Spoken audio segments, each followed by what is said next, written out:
Hey yo, what's bussin', fellas? It's your boy here, and we are back. We have another Fire Emblem Heroes video, and today we're gonna go ahead and take a look at the new Tempest Trial prize unit that we're gonna be getting on the Ninja banner this year. So our prize unit this time is Saizo, and he's a pretty interesting one because we very rarely get Godlance options. As we take a look at his stat line right here, we can see the boy's got 37 HP.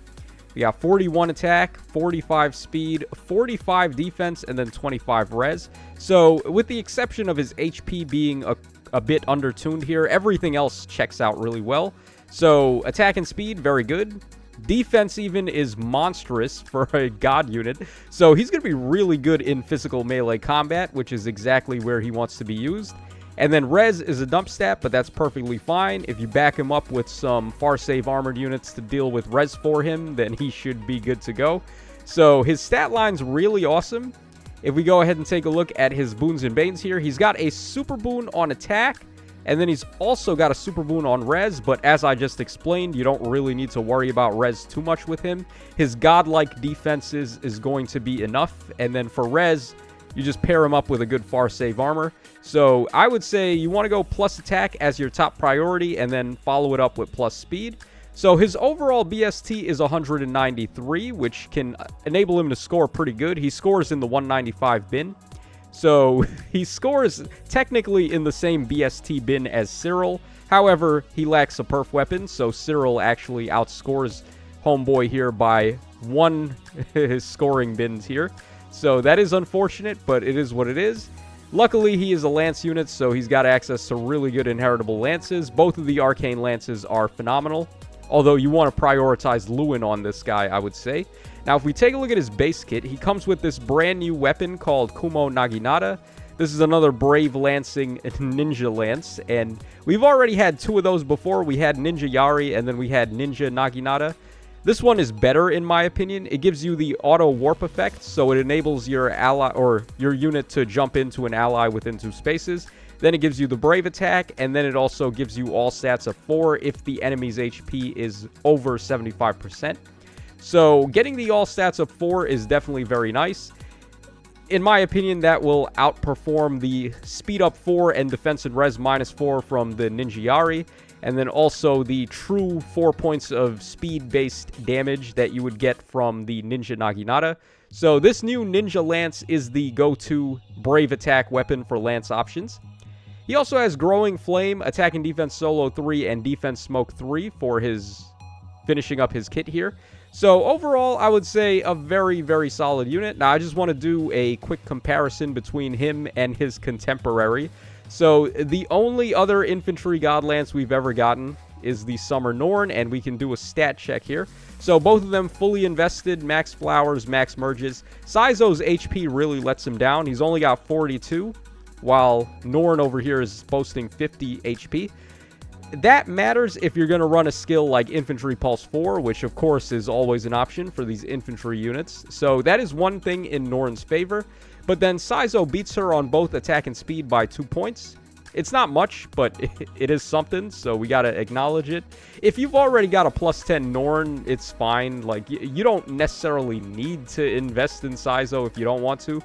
Norn will also be able to make better use of res tanking because Saizo's got 5 less points of res than Norn and then 8 less points of HP. However, Saizo really shines in terms of defense, where he's got 11 more points of defense than Summer Norn. So in physical melee combat, as I mentioned, and with the backup support from a far save armor, this guy can definitely hang with the best of them, and for the most part, I would say he will outperform Norn.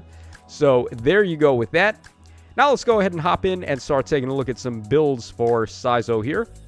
So the first build, of course, is a god build. Should go without saying. Arcane Lewin is one of the best probably just straight up the best arcane weapon. So it gives you null follow-up, gives you all stats of 5, -1 special trigger. It gives you lull, speed, and defense on the enemy.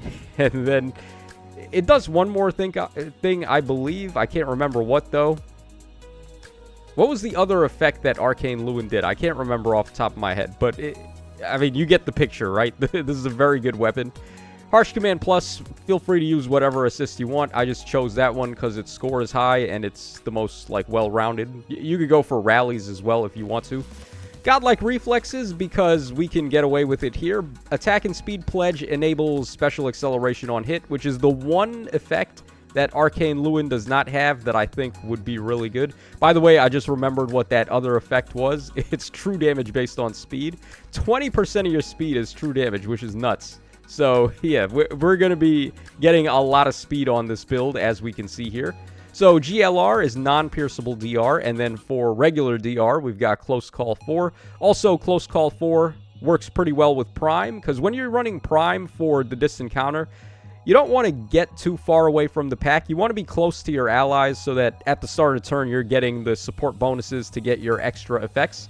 So, for example, if you're running this guy on the team with Asker to get your other 2 effects to enable distant counter on Prime 4, you would want to be as close by to Asker as possible. So, having Close Call allowing you to play your phase and then get right back to a better position for your allies to be close is the way we want to go.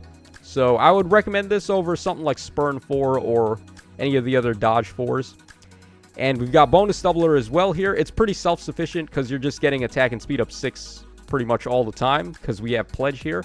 Although, you could run something else. You could go for attack speed solo instead if you prefer, or attack and speed form. Any attack and speed boosting seal is going to work out. But if you can get defense and res bonus support from some ally, then this will be better. And then Oath Echo should go without saying, gives us another effect for Prime 4. It gives us the Warp, and then it also just gives us attack up 6, but that doesn't matter because we have Pledge here. Really, it's just for the other effect to help Prime 4. Alright, here's another God build. This time we're running a different assortment of skills. So, Distant Attack Speed Solo, if you're not comfortable running Prime 4, and you don't like the maintenance upkeep of having to have a whole bunch of start of turn bonuses, then Attack Speed Solo will work just as well. Null C4, so we can give the middle finger to Legendary Hinoka, Legendary Veronica. All those Fire Sweep reliant player phase units, they just get busted up by Null C4. Times Pulse 4 gives us permanent Vital Asterisk, so we definitely want to go for that. And then here we're going for Solo 3, because we've already got Distant Attack Speed Solo anyway. Might as well just run that as the seal, but Bonus Doubler again can work. And then Oath Echo for the warping. So just a different assortment of skills there if you'd prefer. And then finally, we got a Brave attacking build because Brave attack weapons are still pretty good, especially now that Catria and Cordelia have finally taken their hit. So Schism is a way to counter them. You're not going to always be able to rely on Brave attacking from those 2 anymore. So innately, having Brave attack is good. So we're going for Gambit 4 here with Miracle, so that way we can get 15 points of true damage and then also have 50% DR on the enemy phase. We also have Hexblade here, which gives us adaptive damage to add even more DPS. Attack and Speed Pledge, once again, gives us special acceleration, so we're likely to get to Miracle. You could go for Ether as well if you'd prefer. And then Blade Session and Deathblow Echo for even more DPS. So this is the Angry Ninja build. This is the one you would want to go for if you just want to blow up the enemies and hit them as hard as you can. Now, another option for this build would also be to go Ruptured Sky and Desperation 4 if you prefer. That would be... Is that better than this? I don't know. You get a little more enemy phase potential with Gambit 4 and Miracle, so just to balance it out a little bit more. But Desperation 4 and Ruptured Sky probably hits harder, I would say. So pick whichever combo you like more. And finally, we're just going to go ahead and take a look at some bonus skills that I did not mention yet, but these are also very good options to give them. So Attack and Speed Finish 4 should go without saying, always a good option. Bonus Doubler 4 can work out pretty well also, giving you essentially all stats up 10. At the worst, it's all stats up 4, so just getting everything there, including defense, will be very nice for him in combat. Special Spiral 4 is an option too if you want to just nullify DR completely and blow people up with a special. Physical Null Follow-Up cuts DR in half on every hit, and then it also gives you Null Follow-Up, but that's a little redundant, Null Follow-Up these days, because there's so many ways to get it. And Lewin already gives it anyway, so not the biggest deal. And then Desperation 4, as I mentioned, can work out quite well on the Brave Attack build. So there you guys go. Those are some builds and skills you may want to give to your Saizo here on the Ninja banner. Pretty awesome free-to-play unit. As I said, he is now the premier God Lance if you want to go for him. So let me know your thoughts in the comment section down below. And this is your boy Tacho signing out. So take care, fellas. And I'll catch y'all again on the flip side.